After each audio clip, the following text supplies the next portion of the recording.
All right, good morning, people of YouTube. So this time we are back with a variant of the Titamon deck that I recently debuted on the channel. So it turns out that purple is a super versatile color, and there are a lot of different ways that you can go about deck building in this specific color. So I wanted to showcase a slightly different variant of the deck. This deck is a lot of fun, and there are a lot of really nuanced combos that you can do, and it just brings a smile to my face that this deck is not only as good as it is, but there are so many different ways to play it, and that this deck can still be innovated on. So if you guys like this kind of content, make sure you guys like and subscribe. And without further ado, go ahead and start with the Digitama. We are just playing the 4 copies of Suno. I was previously playing the 1 copy of the EX2 Yaman to help pump Titamon plus, or to over 16k. But it turns out that's not really that necessary in this format. Sure, hitting over burst modes and security is pretty nice, but you have so much memory gain that you can easily recover if your Tida goes down in security. So I do really like the Suno to just refill my hand and get me more combo pieces, and this is one of the best purple eggs moving forward. So for the rookies, we are still playing the 4 copies of Gobbly. Again, this can help pump Tidas to 16, so in the matchups that it does matter, you have access to it. I am playing 4 copies of Ignitemon. This is one of the biggest changes from the previous list. This card is really useful in Titamon because of that sweet inheritable effect that says if you play a Digimon by an effect, you can gain a memory. Titamon does that. So let's say I have a mat in play, and I discard a Nidhoggmon with Ignitemon in my stack to pull back a Ginkaku Promote. Let's say I trigger Ginkaku Promote's effect. Well, the Ginkaku will give me a memory. This will give me a memory. The mat will give me a memory. And there's one more that I'm missing out on. But the Titamon will be free. Oh, and the Nidhogg will give me the memory. So yeah, the Titamon will be free. If I comboed that with win rate 60%, that's like a +4. So there's a lot of ways that you can burst to gain a lot of memory in this deck, and this card helps facilitate some of that. In addition, this card has a nice removal effect that makes Floodgates never an issue, and allows you to use your Titamon after you're done with it, to eliminate a huge body that you either suspended or did something funny with. So I do really like these rookies as the base and foundation for the deck, especially with the limits to the Gabumon moving forward. So yeah, those are 8 of our 12 rookies. We are also playing 2 copies of Psychmon. This card is just really fantastic into all of the Bt13 style decks, like Belphamon, Royal Knights. This card is just absolutely fantastic. Blue Flare will still be around in the next set, so this is definitely going to stick around for quite a while. The last rookie we are playing is still 2 copies of the starter deck Gabumon from starter deck 16. I was messing around with the BT5 Guiomon, the one that's if it's deleted by an effect you gain a memory. Wasn't really as consistent. I felt like coming out of raising and gaining a memory in certain situations was really nice. This card combos really well with the Merva package in the list, because if we have the memory setter, pull this up, I go to 4 off of this and the mat, and then if I pop a memory boost and have one other discard, I can easily get myself up to the 7 memory to drop the Merva and swing with a bunch of bodies. So not only that, but the inheritable effect to draw on trash cards is really fantastic. But yeah, I felt like this was just the best rookie that I could play in this slot, but this is the most flexible. If the format dictates and you want to play more Floodgates, this is the spot to cut to kind of do it. So for the level 4s, this is also a massive change from the previous list, because the previous list that I brought to you guys did run the Garurumon package. Because we aren't playing as many Gabumons, we aren't playing that. So we are going 3 copies of Ginkaku Promote, because this card is absolutely stupid.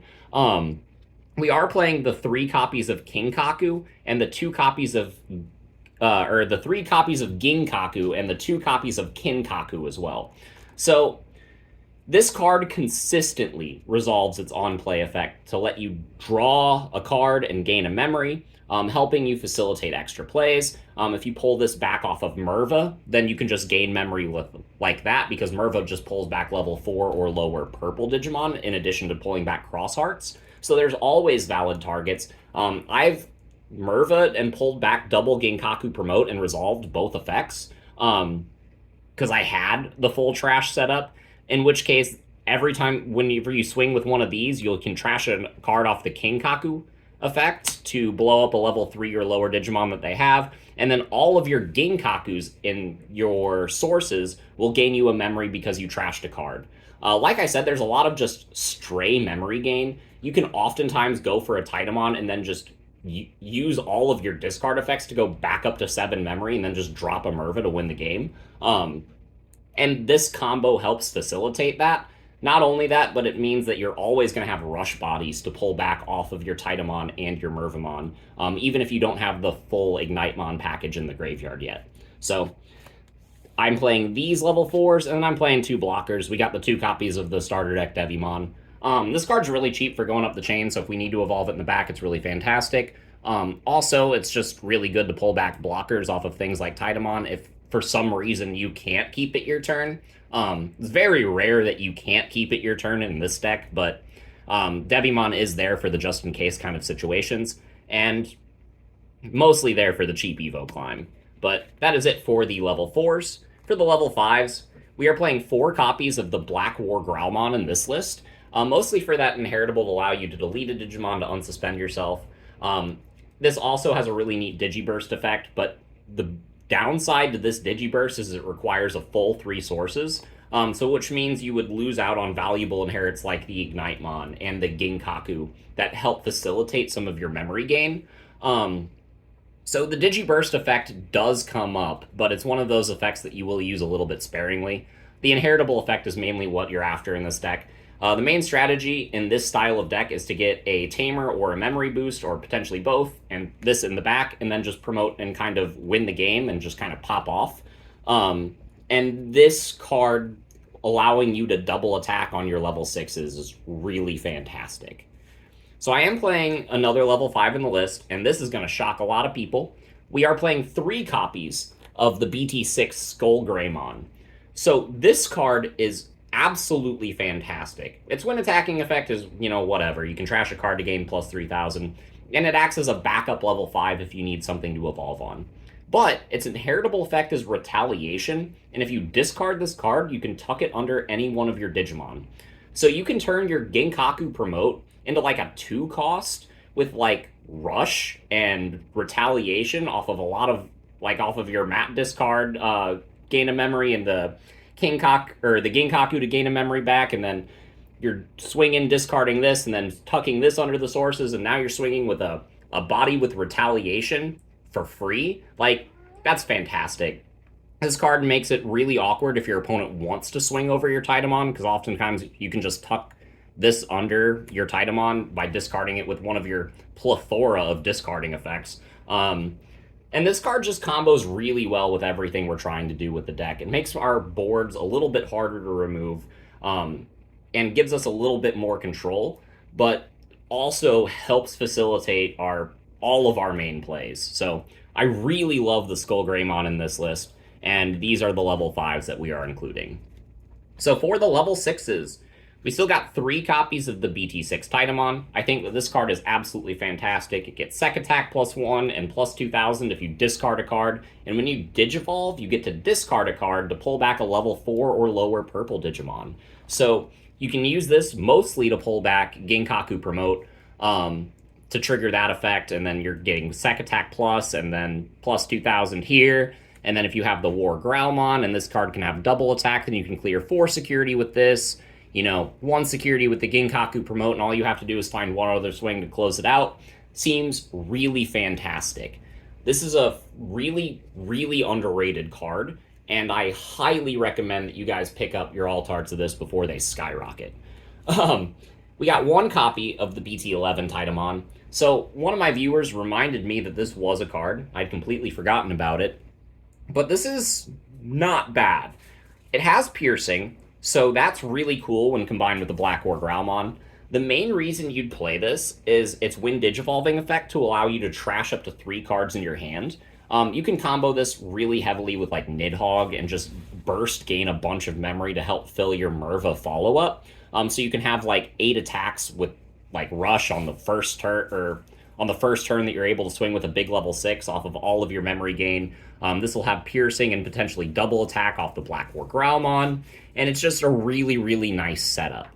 I do like this card. It also helps you suspend your opponent's Digimon, and then you're just going to gain a bunch of memory back for all of their suspended Digimon. Um, so this card is one of the cards that can help burst you into a lot of memory to help your Merva follow up. If you need the Merva follow up to close the game, this card is going to save you. It's less consistent in some situations just because your opponent has to have Digimon in play in order to gain full value off of this card, and because it doesn't pull back a level 4 from your trash just by itself like the regular Titamon does. But this is a really good card to include in a list like this because it can help you break boards. And if you break a board and take your opponent's security in this list, then anything that you have later on in the game or even on the next turn will just help you win. So I love this setup. These are my 4 Titamons that I am playing in the list. I kind of alluded to it earlier, but the only other level 6 I'm playing is the 2 copies of Mervamon. Again, just being able to pull a bunch of bodies out with all the memory that you gain to help close up the game is absolutely fantastic. Not only that, but this has a Wind Digivolving effect to be able to pull back a level 4 or lower from our trash. So that's just kind of on brand for the deck. And if push comes to shove, you can just Digivolve into this, pull back a Ginkaku Promote, and then just get some swings that way. And that's kind of nice. But this is mostly in here for the burst at the end of the game. There are also situations where you can just hard play this and put up a bunch of blockers if you need just one more turn before you get your big Titamon swing. And that's also fantastic. You can use this card to pull back Floodgates like Psychmon in matchups like Royal Knights to help put them on the back foot. This card just has so many uses in a deck like this that I felt like 2 was the perfect number. So for the Tamers, we are down to 3 copies of the starter deck Matashita, and this is because we aren't playing the Garurumon package. This card is absolutely fantastic, being a memory tamer, allowing us to gain stray memory off of discarding and then tapping this. Yes, this is fantastic, and this is the card that Titamon needed in order to be a valid deck. So we have 1 copy of Calling from Darkness because it's limited. I have 1 copy of Win Rate 60% because this card is busted, but you don't want to see too many of it in your hand. If you resolve this and then go into Tita and then just get a bunch of memory off like the Mat, off the Nidhogg, off the Ginkaku, off the Ignite, like, you feel so good because you get a level 6 with double attack and then you're also at like 8 memory. So this card is really stupid when you resolve it, but it's not searchable and I don't want to see too many of it. You typically only want to resolve this card once a game, so I felt like 1 copy was fine for me. I am playing 3 copies of Purple Memory Boost because it can do a similar thing to Win Rate 60% and allow you to get burst memory, but it's also a really good consistency piece for the early game. I wanted to play 4 copies of this card, but I couldn't justify it with all of the other cards that you need to make room for in a discard deck like this. Speaking of cards that you need to make room for, the rest of the deck is 4 copies of Nidhoggmon, because whenever you discard this, you gain a memory, and that's insane. And 3 copies of Underworld's Call. Underworld's Call replaces itself if you discard it, which is fantastic, but also triggering insecurity to pull back a body, like the Gabumon to gain you memory at the start of your main phase, can really throw off your opponent's calcs.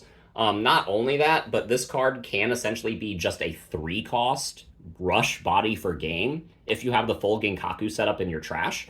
So you can just activate this for 4, pull back the Ginkaku, and then gain the memory off of that effect, which would put you back at spending 3, and then you have the rush body that can swing, blow up a level 3 off the Kinkaku inheritable, and then gain a memory back off the Ginkaku's inheritable because you discarded a card. So if you can keep it your turn, this ends up only costing 2, which means if you get into late game situations, you can just start slamming these and just keep pulling back the same Ginkaku to keep smacking them for game, similar to how hybrids played back in the day.